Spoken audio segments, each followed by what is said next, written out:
What's up everybody, Michael here from Steve's Digicams, coming to you today with a 3-camera comparison between the EOS Rebel T7i, the EOS M6, and the EOS 77D, all new for 2017. This is basically the Canon entry-level interchangeable lens camera lineup for this year. So what's interesting about these 3 models is that they basically all have the same guts except for a few different features in each, which I'll go through in a second, and they all cost within $150 of each other. So what your needs are will really depend on your budget and the types of things you like, whether or not you're looking for the DSLR ergonomics with the deep grip, or you want a more attractive looking camera, more retro rangefinder style. All that stuff is really up to you. So the purpose of this video is just going to go through where these cameras are the same and where they are different. So to start up, let's talk about pricing. So for just under $750, you can get the T7i. So this is replacing the T6i. It's their entry-level camera system for this year for $150 more. So just under $900, you can get the 77D, which has a couple more features, an upgraded metering system and an anti-flicker mode that's going to allow you to shoot in gymnasiums and places with fluorescent lighting. So that's just under $900. But to me, right here is the sweet spot. For about $30 more than the T7i, you're getting a camera that's going to shoot faster, and it's going to be more compact, and it has a much more tactile dial system that will come in handy once you graduate from being purely an entry-level amateur to someone who's more of an enthusiast style photographer. So this is a camera that people of different levels I think will enjoy a little bit more than the other ones, which have menus that are more set up for beginners. Although that said, I do like the menu systems on the DSLRs more than the one. It's a little bit more, these two are a little bit more guided than this one. But let's talk about the features. So 24.2 megapixel CMOS APS-C image sensor, DIGIC 7 image processor, dual pixel CMOS AF with phase detection for shooting video. You're going to get ISO 100 to 25,600. You're going to get time lapse. You're going to get HDR. You're going to get Wi-Fi, NFC, and Bluetooth. Now the difference is, of course, the 2 DSLRs are limited. Oh, and you're also going to get everybody does full HD video, which is a bit of a shame. I feel like they could have gone with a smaller image sensor that would have been better with noise at lower lighting conditions and given us 4K at the same time, but alas, they didn't make that jump. That being said, the 2 DSLRs are shooting 6 frames per second in continuous high burst shooting modes, but the mirrorless EOS M6 can go up to 7 with full continuous tracking on the autofocus, or you can do 9 with your AF locked off. So this is a smaller camera. It weighs about the same, mind you, but it's more compact. I think it's more stylish. It's just, like I said, it's a rangefinder style camera. You do have to use the EF-M series lenses, but you can get an adapter to use the EF-S and EF series lenses that work natively with these 2 camera systems. Let's see.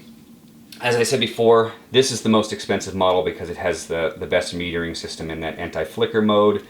I also really like, well, let's compare the thickness here for a second. So, as I said before, this is the most compact, and this is the kind of the most dramatic way to see it. So you can see, comparing these 2 cameras together, you're gonna blend in a little bit more with this camera. It looks, for street photography and those types of things, I would recommend it. It's whether or not you prefer rangefinder versus a DSLR style, because I do like these deep grips.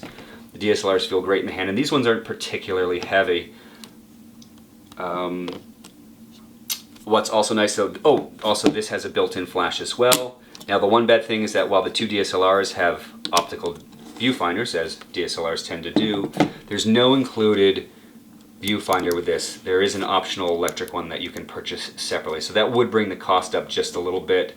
I think the menu system on the DSLRs, like I was saying, is a little bit better. This one is this one feels like a generation or 2 ago, although it does have a nice touch property, so you can go through all the different settings pretty quickly, but it's a little bland, and it compared to the way the DSLRs have been set up with kind of nice pictures and graphics and stuff. But that's a very small thing.